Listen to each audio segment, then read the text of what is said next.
Aso mo, kargo ko. Ay, aso mo yan bakit ako magkakargo dyan? Aso mo, kargo ko. Alamin ho natin kung ano ang episode na ito sa ating Pest to Pez. Hear it ni Dr. Love. Nanay Virginia, ano ba itong inirereklamo ninyo tungkol sa dumi ng aso? Opo, ma'am. Kasi pinababayaan niya po yung dumi ng aso. Lagi po Sino po? Si Merlinda po. Si Merlinda. Berlinda. Okay, so ang sinasabi mo, nagdudumi dun sa bakuran mo ba? Opo. Sa daanan po namin. Sa daanan nyo mismo. At pinababayaang nakakalat lang doon.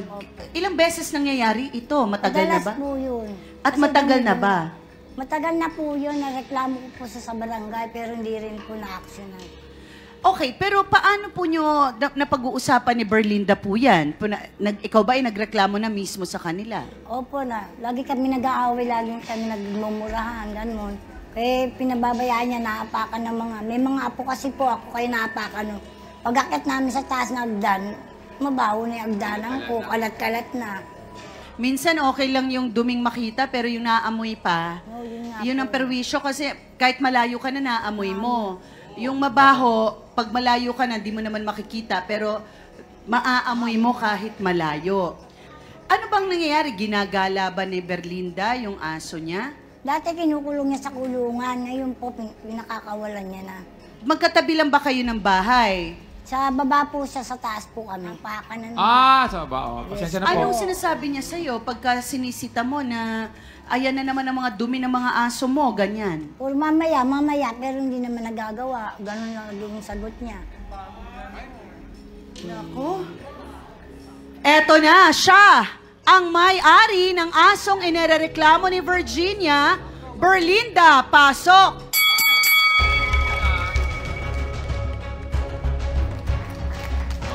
Derechahang tanong, Ate Berlinda, totoo bang nagkakalat ng dumi ang aso mo kung saan-saan? Anong nangyari? Bakit pinababayaan mo ang pagkakalat ng dumi ng aso mo? Hindi po, talaga nakakawala po yung aso ko. Ngayon, yung isa nga, nilaso na nga nila eh.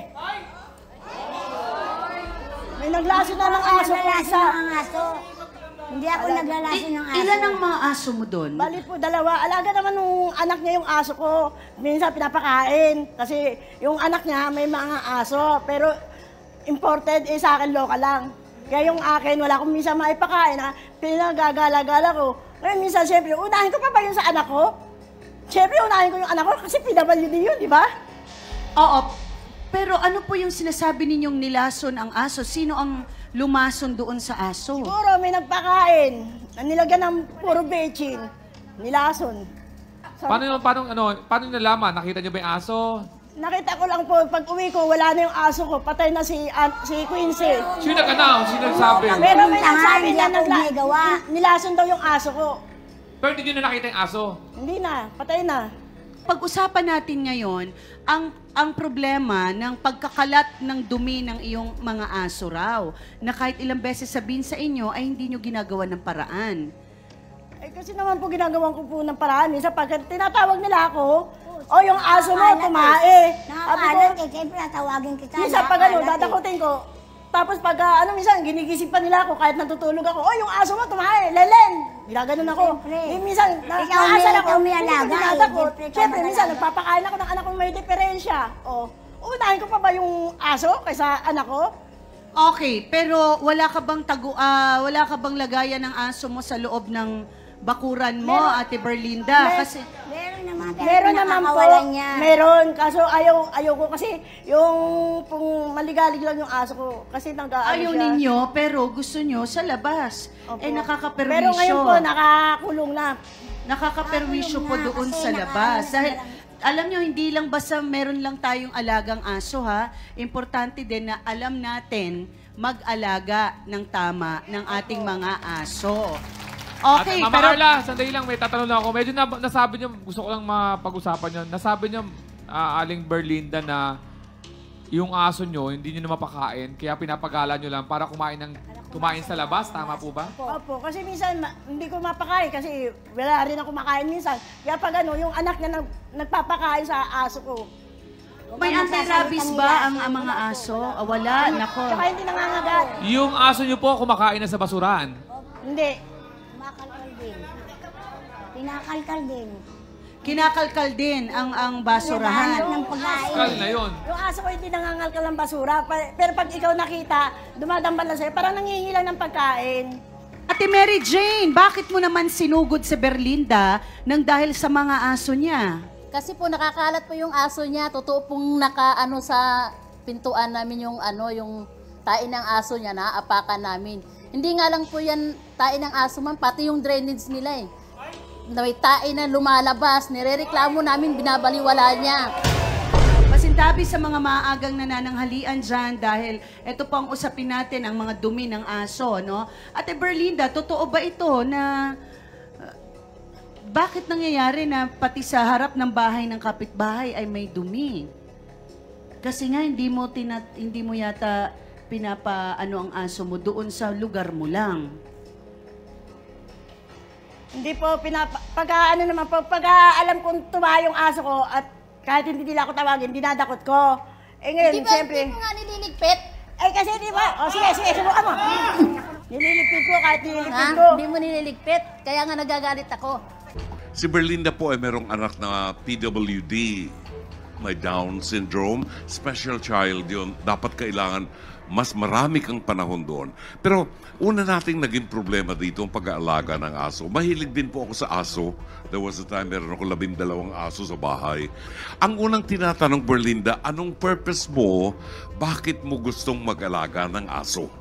Hindi po, binigay lang naman po sa akin ng kumari ko yun sa Sampaloc. Binigay sa'yo. Opo. Kasi normally, kahit yung mga kaibigan ko na nagbibigay sa akin ng aso, pag hindi ako kilala, tinatanong, anong purpose mo ng pag-aalaga ng aso? Yun. Kasi may purpose tayo. Gusto nating tratuhin siya na bahagi ng ating pamilya, di ba? Kasama natin sa bahay. We look after the pets, the dogs. Kasi kung tayo ay tumanggap lamang ng regalong aso na alam natin na hindi natin maaalagaan ng tama, magkawawa naman yung aso at maaaring makasuhan tayo. Di ba? Itong pagkakataon na ito, Berlinda, kailangan kang mamili. Sino ang aalagaan mo nang may sapat na panahon? Ang aso mo na pinuproblema ng mga kapitbahay na marites, di umano, dahil lagi nakakalat ng dumi ng aso at natatapakan nila, o uunahin mong alagaan yung anak mo na may Down syndrome na nangangailangan ng spesyal na atensyon buhat sa iyo. Yun ang dapat nating alamin. Sino mas mahal mo? Ang anak mong may Down syndrome o ang aso mo? Pwede mong you let go of the other one, yung aso. Pwedeng ibigay mo o pa-adapt mo yung aso. Pwede. Pero ang mahalaga niyan, magdesisyon ka ngayon dahil hindi pwedeng mapabayaan ang anak mong may Down syndrome. Yung problema mo kay Mona Lisa, ang tingin ko doon, kung ginamit mo ang pangalan niya sa pag-utang ng alak, nang wala siyang pahintulot, hindi yata ayos yun. Tanong, bakit kinakailangang umutang ng alak kung wala kang pera na pambili ng alak? Kung wala kang perang pambili ng alak, edi maupo ka na lang sa bahay, paliguan mo yung anak mong may Down syndrome, suklayan mo, pulbusan mo, and everything, padama mo sa kanyang mahal mo siya. Kesa tumagay ka ng alak. Mama Carla, back to you.